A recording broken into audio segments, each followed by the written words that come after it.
llevaba 5 materias por semestre porque quería aprenderlas bien. Cuando llegué aquí, me vine a tercer año, resulta que veía que todos llevaban 8 o 9 materias. Y yo decía, pucha, qué inconscientes. Entonces, yo me inscribí, llegando aquí, solamente a 3 materias, porque dije, no conozco cómo es el sistema, tengo que ver. Bien consciente, me inscribí a 3 materias. Y resulta que en 2 me aplazan. Y todo porque el catedrático hacía lo que quería. Esa vez eran los gobiernos militares y la universidad estaba con catedráticos impuestos por los dictadores, ¿no? Entonces hacían lo que querían. Seguramente que ni revisaban exámenes y ponían nota como les daba la gana. Entonces en 2 materias me aplazan. Pues yo dije, pues, ¿qué pasa? Fui a reclamar y más bien se enojaron, ¿no? Y yo era consciente de que había hecho las cosas bien porque llevé pocas materias. Y bueno, eso me hizo pensar mucho y dije, bueno, si venzo una materia por semestre, pues no voy a terminar nunca. Entonces comencé a llevar 8 o 9 materias igual que mis compañeros, ¿no? Y de esas 8 o 9 vencer 5 o 6. Así, así, pero es otra forma de pensar aquí, ¿no? Y a uno le obligan de alguna manera.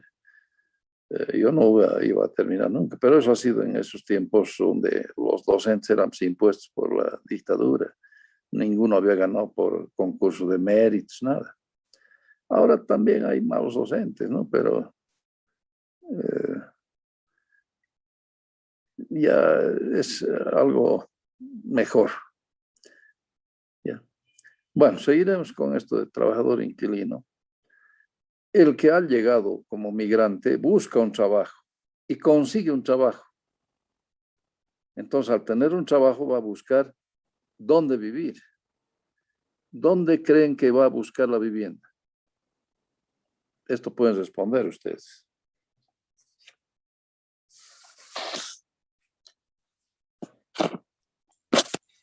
Ingeniero, cerca de su fuente laboral. Exactamente. ¿Cuál es tu nombre? José Quispe. José Quispe. Sí, ingeniero. Ya, gracias. Entonces, miren, estamos hablando de criterios de selección para la localización de la vivienda. En principio, el que consigue un trabajo va a buscar una vivienda cerca a su trabajo para ahorrar en transporte, ¿no? Básicamente, tiempo y dinero, ¿no? Para ahorrar tiempo y dinero, porque no le interesan las condiciones de la vivienda. No le interesan las condiciones de la vivienda, porque lo que le interesa es tener un ingreso, un trabajo. Entonces, un cuartito puede alquilarse pequeño, incluso que casi no entre la luz, y lo va a adornar, ¿no? Lo va a adornar las paredes. La gente, no ve los periódicos, sacaban en la página central al Strong, al Bolívar, y los periódicos más sensacionalistas sacaban chicas en bikini o algo así. Esos son los adornos que ponen en sus paredes. El migrante, ¿no? Que tiene su vivienda, es un cuartito nomás. Entonces las paredes le pone ahí el Strong, el Bolívar o chicas, así, ¿no? No importa las condiciones de la vivienda, lo importante es que tenga un techo, porque al final va a pasar unas horas nada más ahí. Pero es importante tener ese techo. ¿Alguna vez se han visto en algún lugar donde no tenían dónde llegar y no sabían qué hacer? Es desesperante. Es desesperante, ¿no? Y para un migrante que viene de un pueblo, llegar a una ciudad, esa ciudad es grande, ¿no? Y pues es muy importante el techo, el lugar donde llegar, tener un lugar.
Con sus ovitas. Ya.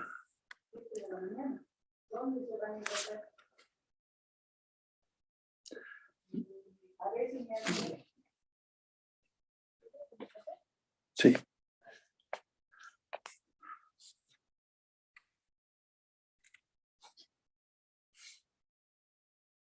Entonces decía, yo he sentido esa inseguridad porque en Europa, por ejemplo, yo me puse a viajar como mochilero prácticamente. Entonces buscaba, alguna vez viajaba de noche en el tren y de día paseaba, ¿no? Entonces buscaba un hotel, un alojamiento o pensión, así les llamaban, en estos lugares, como aquí se llama hostal o algo así, ¿no? Entonces buscaba algo así y normalmente encontraba, pero donde sentí inseguridad fue en Italia, en Roma, ¿no? Porque no encontraba dónde alojarme y perdí mucho tiempo buscando dónde alojarme, ¿no? Y un solo hotel encontré que me dijeron, sí le damos, pero usted tiene que pagar por las dos, porque es una pieza con dos camas, entonces tiene que pagar el doble por dos camas. Tampoco, ¿no? Yo estaba viajando con mochilero, no podía gastar tanto. Y bueno, una ecuatoriana que viajó también igual, me encontré y me dio una tarjeta de Roma donde se había alojado. Entonces busqué la tarjetita y fui a buscar el lugar. Y era un lugar detrás de la estación, un lugar bien inseguro, porque en la estación es donde roban maletas. Es medio especial en Italia, ¿no? La cosa. Ahí los gitanos y los niños gitanos se acercan a uno y muchos. Entonces le comienzan a hurgar los bolsillos todo y uno, pues, ¿qué va a pegar a los niños, no? Entonces no sabe cómo deshacerte de ellos. Polillas les dicen, ¿no? Bueno, entonces por ahí fui, pero esto era detrás de la estación. Y era una casa vieja, pero de varios pisos, de unos 5 pisos, así, y justo en el quinto piso era este alojamiento. Entonces no encontraba gradas para subir, solo un ascensor viejo, de esos antiguos ascensores que uno tenía que cerrar la puerta como una reja, ¿no? Y yo cerré la reja, apretaba botones, no subía el ascensor, nada. Y aparece un señor y me dice, ¿quieres subir? Sí, le digo. Y me dice, esto funciona con monedas, me dice. Tiene que poner una moneda aquí. ¿Qué moneda? Le digo. Ah, son monedas antiguas, ya no existen, me dice. Pero entonces, ¿cómo voy a poder subir? Espere un momentito, yo le voy a conseguir una moneda, me dice.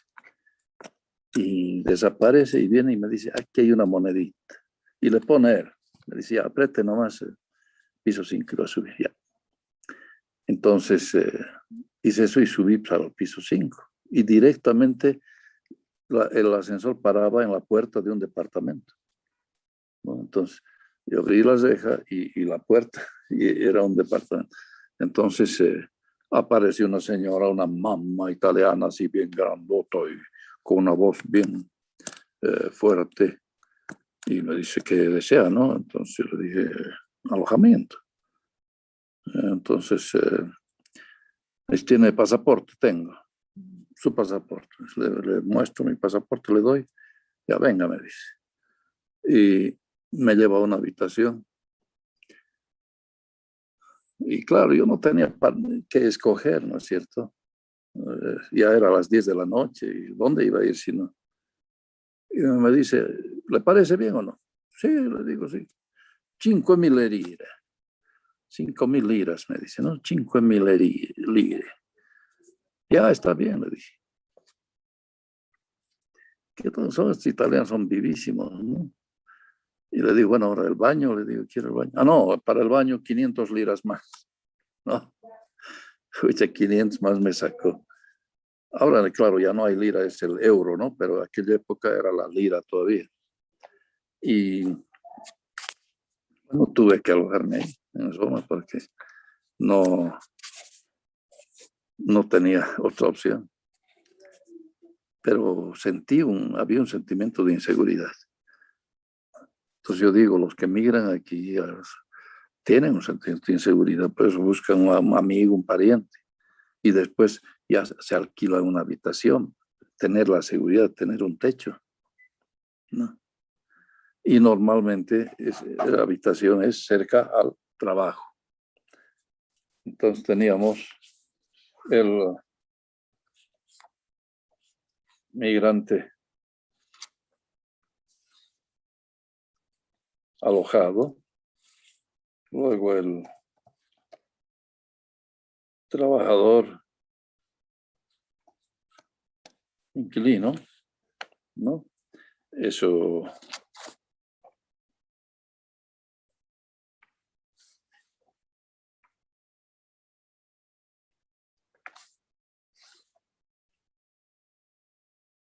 Y luego vendría otra etapa, ¿no? Ese trabajador inquilino, que es inquilino, vive en una habitación, no importa que sea húmeda, no importa que tenga muchas deficiencias, lo que le interesa es tener un techo donde llegar después del trabajo, ¿no? Pero se conoce pues con una chica, y comienza a enamorar y bueno, tienen un hijito. Ya no va a vivir en esa habitación. Entonces busca dónde vivir ya con su familia.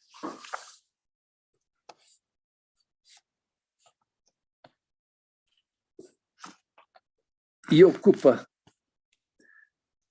espacios que son dejados, que no son apetecidos por otras personas, ¿no? Lugares que tienen fuerte pendiente o pueden estar sujetos a inundaciones, cosas así, ¿no? Entonces, eso o puede haber también, pueden ser lugares donde hay asentamientos, no son muy estables. Y a esos lugares se van. Y ahí se asientan y hacen su vivienda, unas habitacioncitas que normalmente se los va a hacer un albañilcito con cierta experiencia, ¿no? O ellos mismos, además, pueden contribuir a su vivienda. Entonces se convierte en un habitante marginal, pero todavía no está integrado a la ciudad.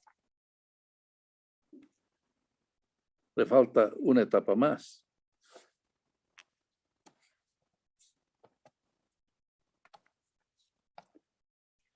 Lograr la legalidad del asentamiento que ha tenido. Puede ser un asentamiento espontáneo o ha comprado un lote de esos loteadores que son que engañan, ¿no?, a la gente, hacen aparecer papeles y es una zona ilegal que no se puede construir o cosas así, pero les venden o se asientan espontáneamente, no tienen papeles. Entonces buscan la posibilidad de que se los de legalizar su propiedad para poder mejorar su vivienda, ¿no? Porque mientras tanto hasta la construcción es ilegal.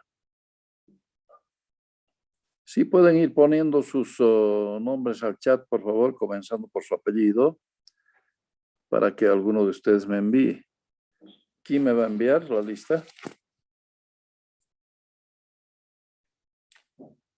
¿Nadie? Yo, Inge, cuando acabe la Hombre, clase, lo voy a enviar. Edgar Rodrigo. Quispeyur. ya. Gracias.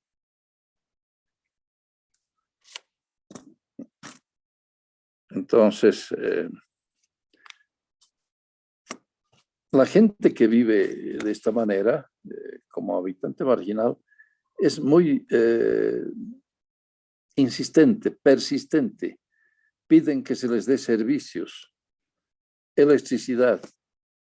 Eso llega más fácil, ¿no? La electricidad es más fácil conseguir, pero después pide agua, alcantarillado, accesibilidad, porque a veces ni siquiera hay vías de acceso.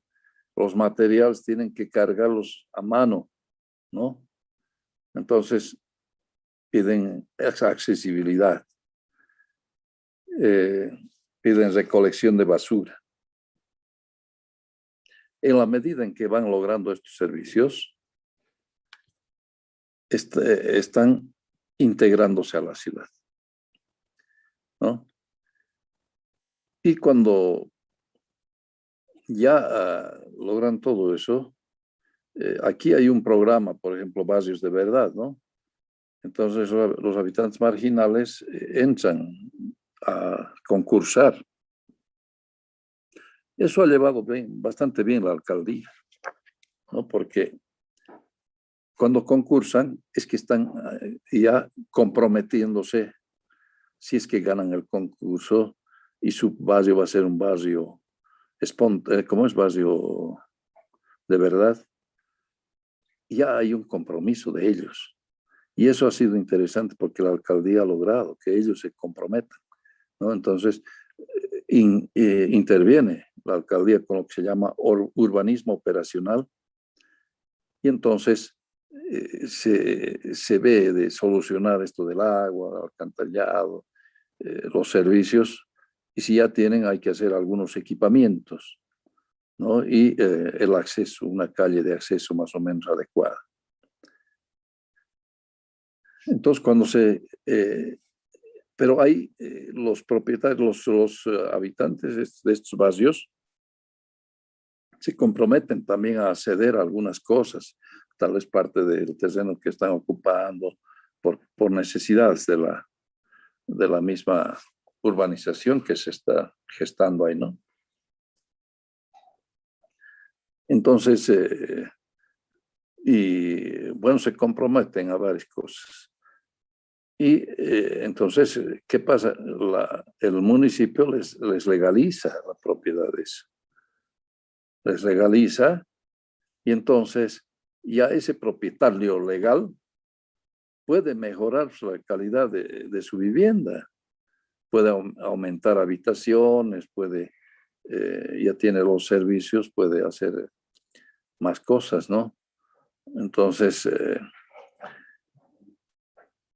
ahí podemos decir que ese migrante se ha integrado a la ciudad.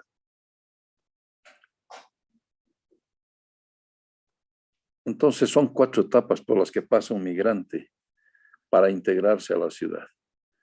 Y ahí está, entonces, en estas etapas podemos ver la vivienda.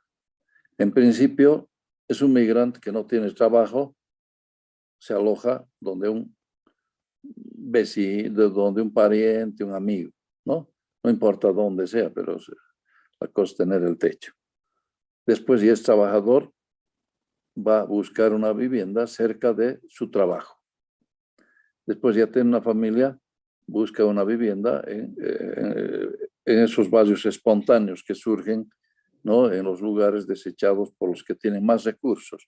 Entonces, los lugares que tienen problemas de pendiente, de inundaciones o de estabilidad. Y entonces, ahí está ubicada la vivienda. Y finalmente, cuando ya logran legalizar todo eso, ya entonces esa es su vivienda y ya saben, ya están integrados a la ciudad. Terminaron sus etapas de integración a la ciudad.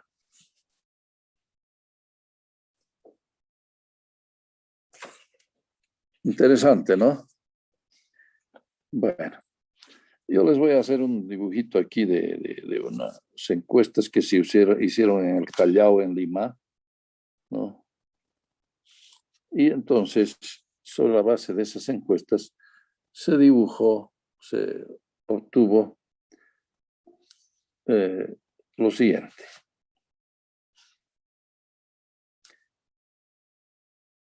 Voy a ponerle los nombres después, ¿ya?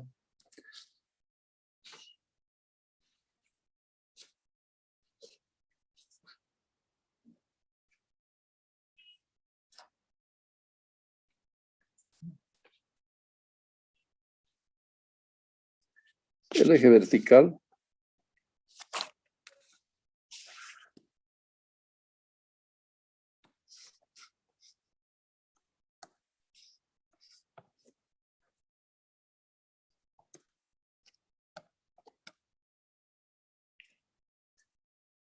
importancia para la población.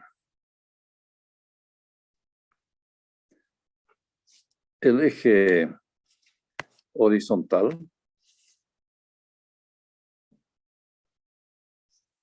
nos vamos a poner en el eje horizontal nivel de ingresos. Nivel de ingresos. Luego, el rojo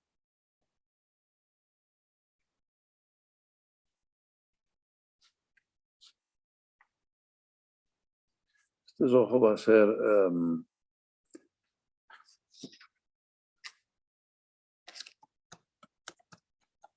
acceso al empleo.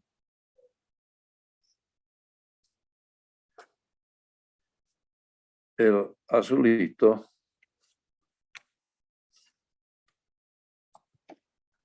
cuadro de vida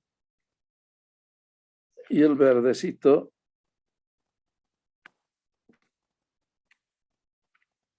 le vamos a poner como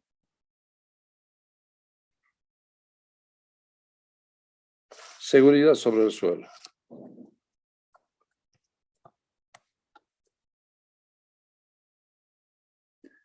Seguridad sobre el suelo, ¿no?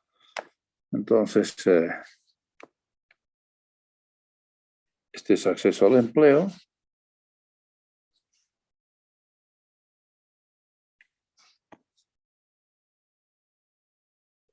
Este se refiere al cuadro de vida. Y, bueno, sale muy bien la flecha. Y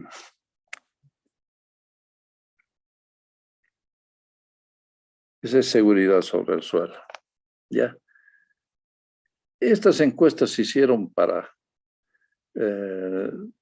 ver qué podían obtener de información de la población que vivía en el Callao, que es normalmente población pobre, ¿no? Entonces, cuando no tenían ingresos, cuando estaba en una etapa por aquí más o menos, aquí, no tenían ingresos, ¿qué es lo más importante? El acceso al empleo es lo más importante. Tiene muy poca importancia pues, el cuadro de vida, o sea, cómo se vive. ¿No? Y tampoco tiene tanta importancia la seguridad sobre el suelo porque no tienen suelo. Lo que les importa es acceder al empleo.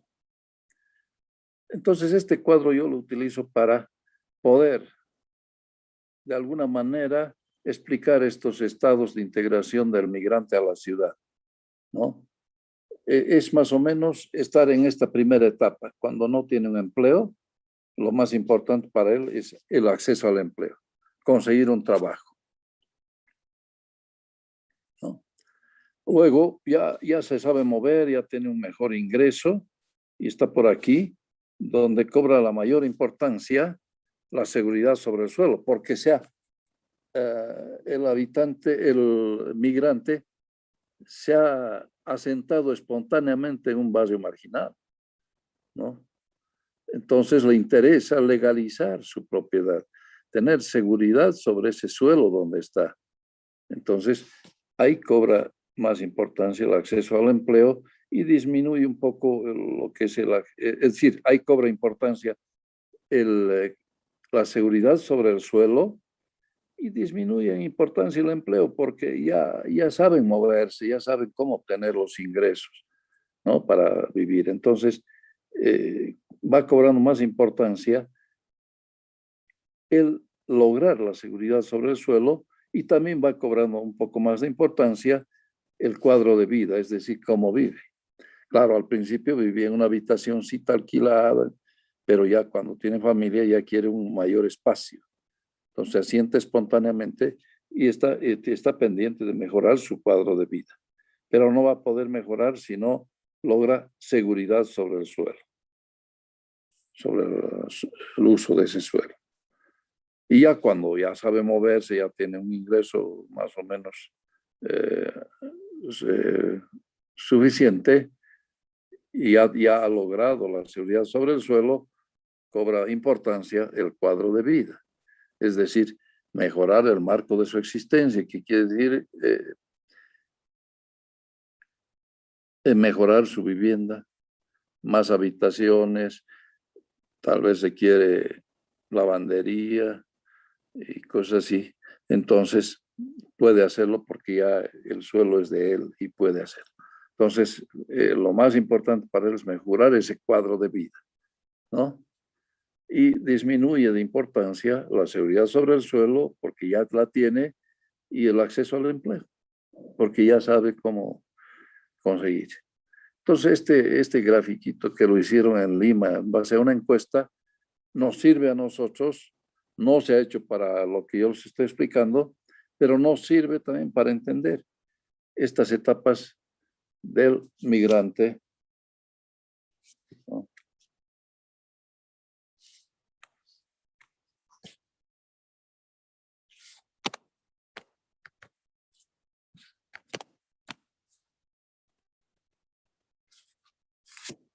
Esas etapas del migrante a la ciudad, de integración del migrante a la ciudad.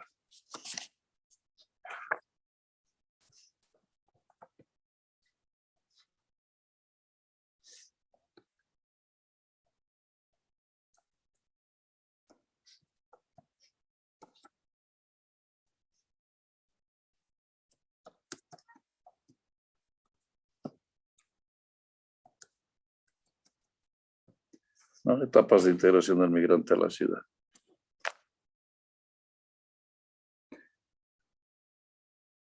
Eso quería explicarles, ¿no? Y vamos a seguir viendo entonces ahora aquí un otro aspecto. El valor del suelo, ¿no? Entonces, el suelo, el costo del suelo por metro cuadrado, digamos, ¿no? ¿Vale más al centro de la ciudad o en los márgenes de la ciudad?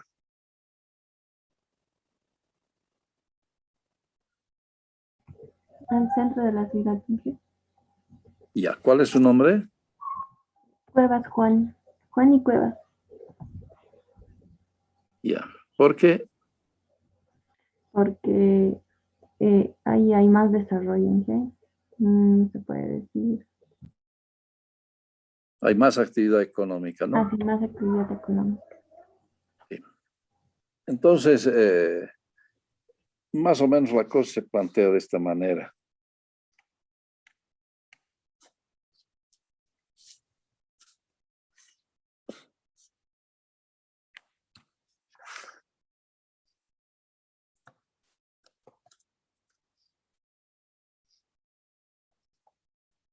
Centro de la ciudad, ¿no? Y entonces,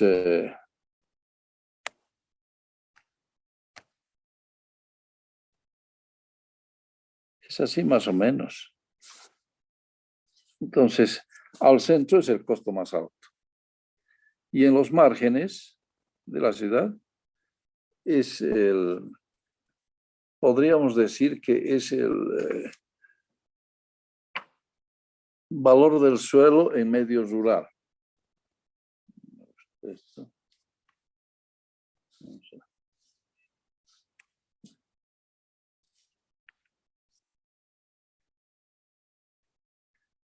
Entonces aquí este es el...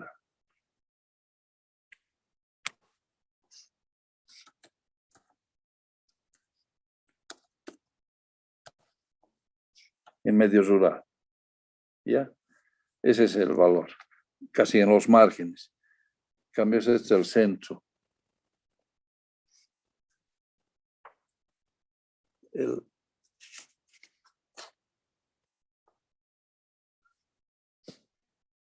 Aquí le vamos a poner un nombre.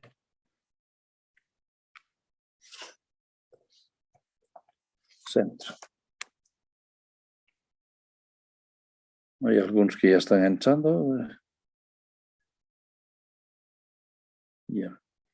Bueno, nos queda 10 minutos. Sí, creo que no se va a cortar. Han puesto ya sus nombres para el chat, ¿no? Para la lista. Bueno, entonces, así es más o menos el valor del suelo, cómo va variando. Más lejos del centro es más barato. Hasta que se llega a los márgenes de la ciudad, a los bordes, ahí el valor del suelo es equivalente al medio rural, al valor del suelo en medio rural. Pero aquí viene algo interesante. ¿Qué pasa si la ciudad crece?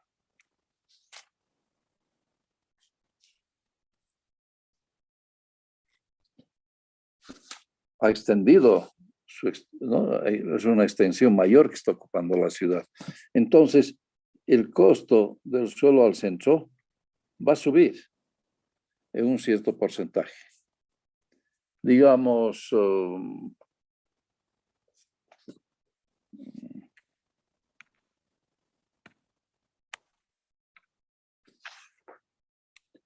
20% o 30%, ¿no? Pero en los márgenes,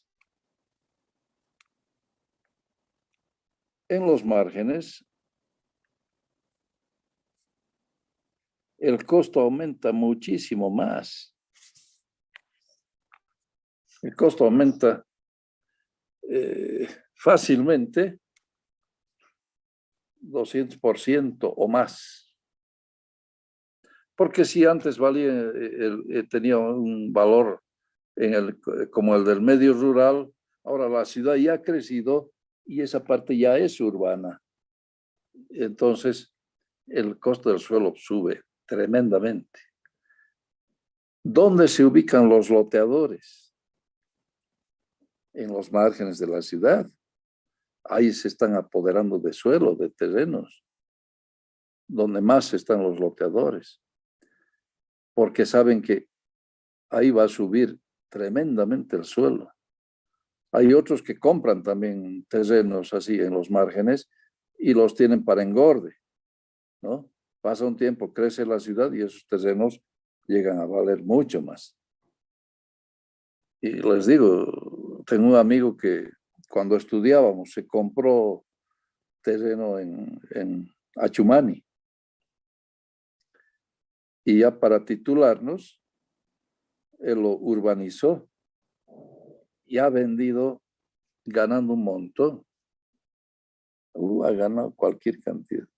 Pero eso es tener visión también, ¿no? Pues él ha pensado seguramente. Y así hacen algunos, ¿no? Compran para engorde. En 10 minutos se corta y ya no vamos a entrar. Ahí vamos a terminar. ¿Ya? Entonces, tendríamos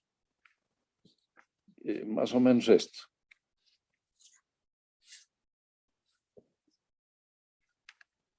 El costo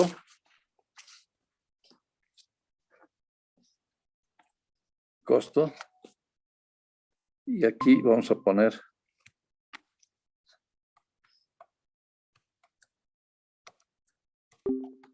distancia al centro. Entonces, Si estamos en el centro, el costo es el mayor. No, este está mal. O sea, es así más o menos. Entonces, a medida que la distancia al centro es mayor, va disminuyendo el costo, es menor el costo. Pero eso es cuando estamos hablando de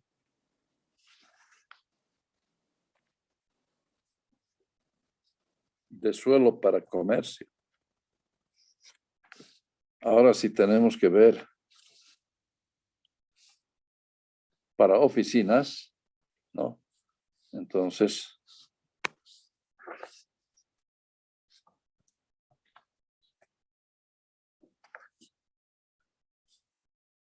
sería ese. Y si es para vivienda, hay una variación así, ¿no? Entonces, para oficinas va ahí y para vivienda este. Entonces,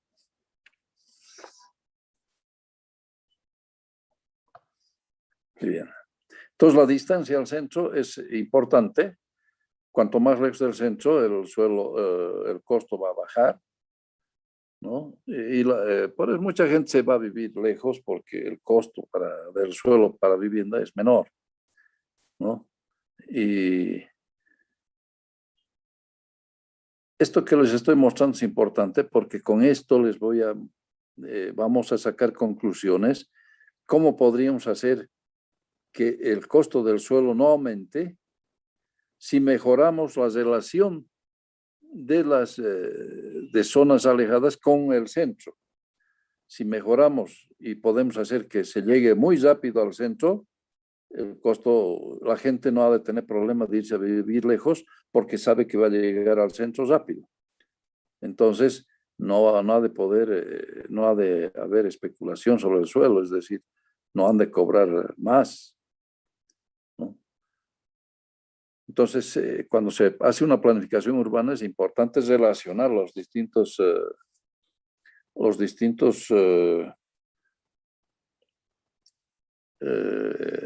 lugares, barrios alejados al centro, ¿no? Esa es una medida, pero vayan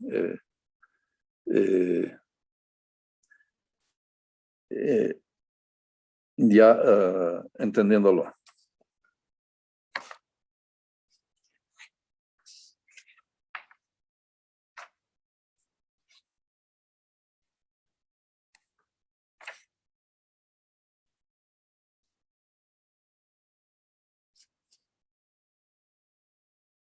Entonces los valores de la periferia aumentan proporcionalmente mucho más que al centro de la ciudad.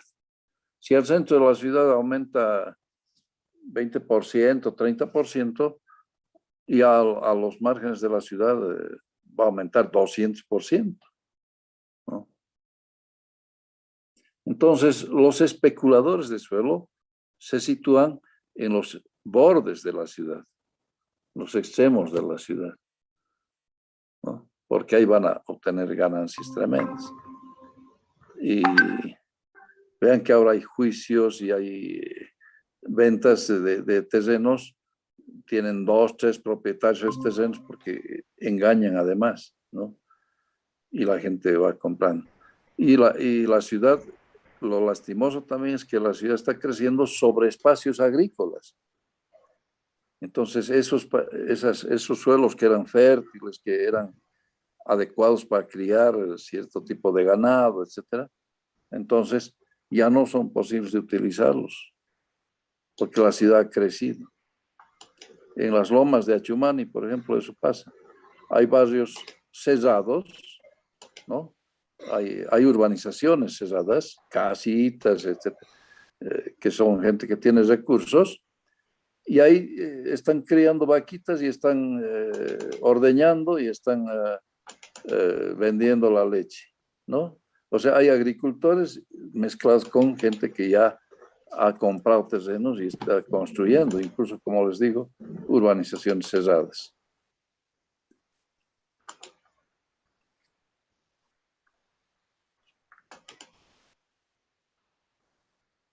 Bueno, no sé si tienen alguna pregunta que hacer, alguna consulta,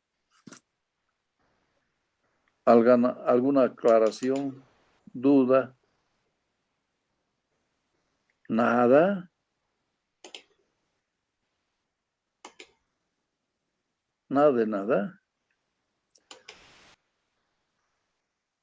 ¿Saben qué? Yo les voy a dar una idea.